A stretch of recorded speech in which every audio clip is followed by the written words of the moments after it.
అందరికీ నమస్కారం. నేను మీ సురేష్.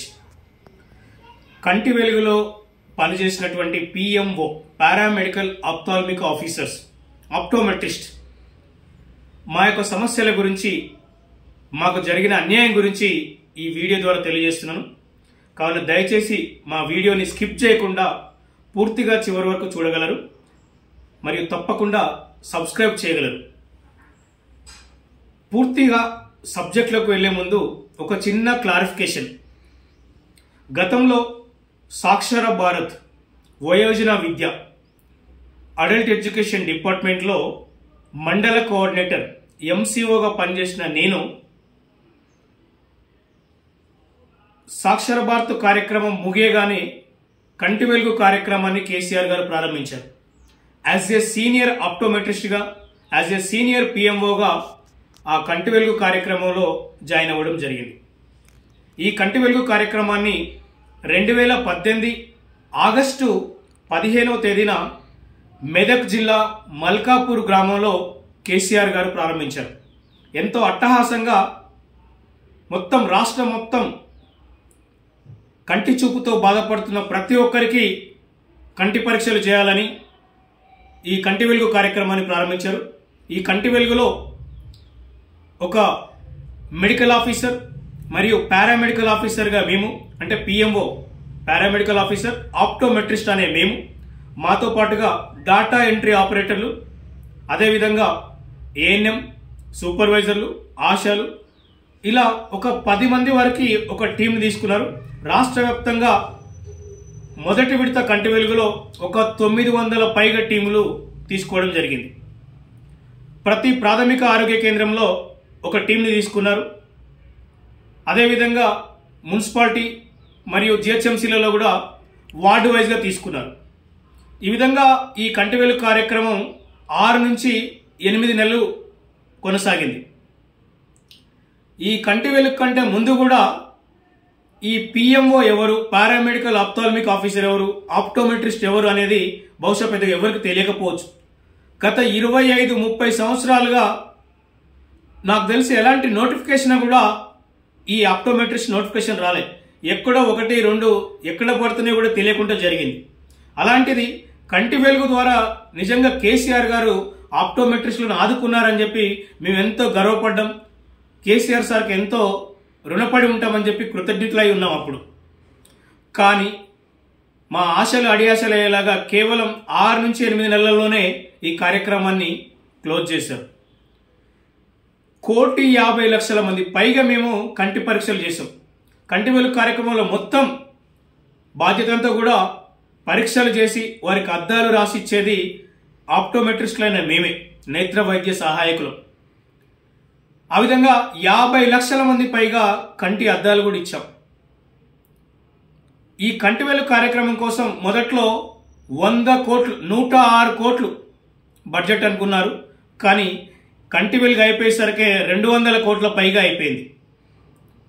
కంటి వెలుగులో మాకు జాయినింగ్ అప్పుడు చెప్పారు, ఈ కార్యక్రమం అయిపోగానే ప్రతి పిహెచ్సిలలో, ప్రాథమిక ఆరోగ్య కేంద్రాల్లో మిమ్మల్ని కొనసాగిస్తారని చెప్పి మమ్మల్ని మభ్యపెట్టారు. అప్పుడు కూడా మేము అక్కడ అప్పుడున్నటువంటి మంత్రులు, వైద్య ఆరోగ్య శాఖ మంత్రులుగా మొదట్లో లక్ష్మారెడ్డి గారు, అదేవిధంగా ఆ తర్వాత కొన్ని రోజులు ఈటెల రాజేందర్ గారు, వారందరినీ కలిసాం. కేటీఆర్ గారిని కూడా కలిసాం. కేటీఆర్ గారు తప్పకుండా మిమ్మల్ని కొనసాగింపు చేస్తామని చెప్పి, నేను మాట్లాడతాను, నేను సిఎస్ గారితో మాట్లాడతాను, మీరు వెళ్ళి కలవండి అని కూడా అన్నారు. కానీ మాకు న్యాయం చేయలేదు. ఆ తర్వాత మళ్ళీ అప్పుడు 2018లో ఎలక్షన్ ముందు నిజంగా మేమందరం కంటి అద్దాలు ఇవ్వడం వల్ల చాలామంది కంటి చూపు మంచిగా అయ్యి కేసీఆర్ గారు ఎలక్షన్లో గెలవడానికి కూడా ప్రత్యక్షంగా కంటి వెలుగు అనేది చాలా ఉపయోగపడ్డది అనుకోవచ్చు.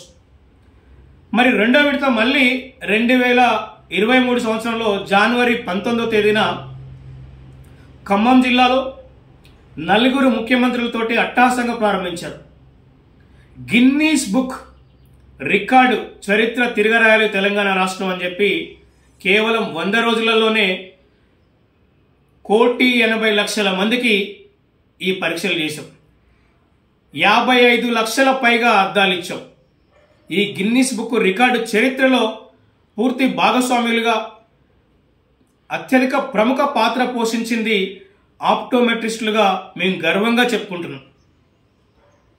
మొత్తం కంటి పరీక్షలు వాళ్ళకి మొత్తం డయాగ్నోస్ చేసి వాళ్ళకి ఏ సమస్య ఉంది, క్యాటరాక్ట్ ఏముంది, వాళ్ళకి ఇతర సమస్యలు ఏమున్నాయి, టెరిజం ఏముంది, వాళ్ళకు రిఫ్రాక్టివ్ ఎర్రర్స్ ఏమున్నాయి, ప్రిస్క్రిప్షన్ గ్లాస్ ఏమున్నాయి, నియర్ విజన్ గ్లాసెస్ ఏమున్నాయి, టోటల్గా ప్రిస్క్రైబ్ చేసి ఇచ్చేది మేమే. ఆ విధంగా కష్టపడ్డ మాకు కేవలం 100 రోజులలోనే ఈ కార్యక్రమాన్ని క్లోజ్ చేశారు. ఈ రెండో విడత కార్యక్రమంలో కూడా సుమారు 300 నుంచి 400 కోట్ల బడ్జెట్ కేటాయించారు.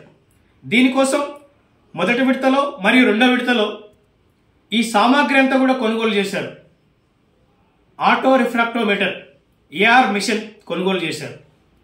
అదేవిధంగా trial box, trial frame, vision charts, DEO data entry ఆపరేటర్ల కోసం ట్యాబ్స్, ఈ విధంగా తదితర సామాగ్రి అంతా కూడా కొనుగోలు చేసి అవన్నీ ప్రస్తుతానికి మూలకు పడిపోయినాయి. అదేవిధంగా ప్రతి ప్రాథమిక ఆరోగ్య కేంద్రాలలో చాలా వేకెన్సీస్ ఉన్నాయి. రాష్ట్ర మొత్తంలో కూడా సుమారు 600 నుంచి 700 వరకు ప్రాథమిక ఆరోగ్య కేంద్రాలు, ఇప్పుడు కొత్తగా పల్లె దవాఖానాలు, బస్తీ దవాఖానాలు, కొత్తగా మెడికల్ కాలేజీలు, ఇలా ఈ విధంగా మొత్తం టోటల్గా మనకు చాలా వేకెన్సీస్ ఉన్నాయి. కానీ ఎక్కడ కూడా ఈ ఆప్టోమెట్రిస్ట్ అనే వాళ్ళు ఫుల్ ప్లెడ్జ్గా లేరు. కేవలం రెగ్యులర్ ఎంప్లాయీస్ కూడా ఒక 100 లేదా 110 మంది వరకు మాత్రమే రెగ్యులర్ ఆఫీసర్స్ ఉన్నారు, పిఎంఓలు. వాళ్ళు కూడా ఆల్మోస్ట్ ఇంకొక 1-2 ఇయర్స్లో రిటైర్మెంట్ స్టేజ్లో ఉన్నారు. మరి ఆ తర్వాత ఈ ఆప్టోమెట్రిస్ట్ పరిస్థితి ఏంటి, పిఎంఓల పరిస్థితి ఏంటి, ప్రభుత్వాలు ఆలోచించాలి. గత కంటి వెలుగులో మొదట్లో మరియు రెండోసారి కూడా ఈ కంటి వెలుగు అయిపోగానే శాశ్వత విజన్ సెంటర్లు, విజన్ కేంద్రాలు వస్తున్నాయి, కేసీఆర్ విజన్ కేంద్రాలు వస్తున్నాయి అని మాకు ఆశ చూపించారు. మీకు కంటిన్యూషన్ ఉంటుంది ఈ ప్రోగ్రాం. ఇక కంటి వెలుగు అనేది శాశ్వతం. అనేక సార్లు పేపర్లలో, టీవీలలో వార్తలు, అధికారుల నుంచి కూడా మాకు ఈ విధంగా చెప్పారు. కానీ కంటి వెలుగు అయిపోగానే మమ్మల్ని కానరాకుండా చేశారు. ఇప్పటికీ గ్రామాలలో చాలా మంది కంటి సమస్యతో బాధపడుతున్నారు. ప్రతి 6 నెలలకు ఒకసారి వాళ్ళ కంటి పరీక్షలు జరపాలి. గ్రామాలలో చాలా మంది ఉన్నారు, మేము క్యాంపులు చేస్తుంటే చూస్తున్నాం. చాలా మంది కంటి సమస్యలతో బాధపడుతున్నారు. చిన్నపిల్లలకి ఇంకా కంటి పరీక్షలు చేయలేదు.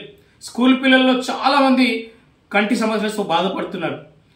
మళ్ళీ మేము కోరుకునేది ఒకటే, ఇప్పుడు రేవంత్ రెడ్డి గారి ప్రభుత్వం ఉంది. గతంలో కేసీఆర్ గారు 2 సార్లు కంటి వెలుగని పెట్టి మా సేవలు వాడుకున్నారు. కానీ మాకు న్యాయం జరగలేదు. రేవంత్ రెడ్డి గారికి కూడా కంటి వెలుగు కార్యక్రమం ద్వారా రిప్రజెంటేషన్ ఇచ్చాం.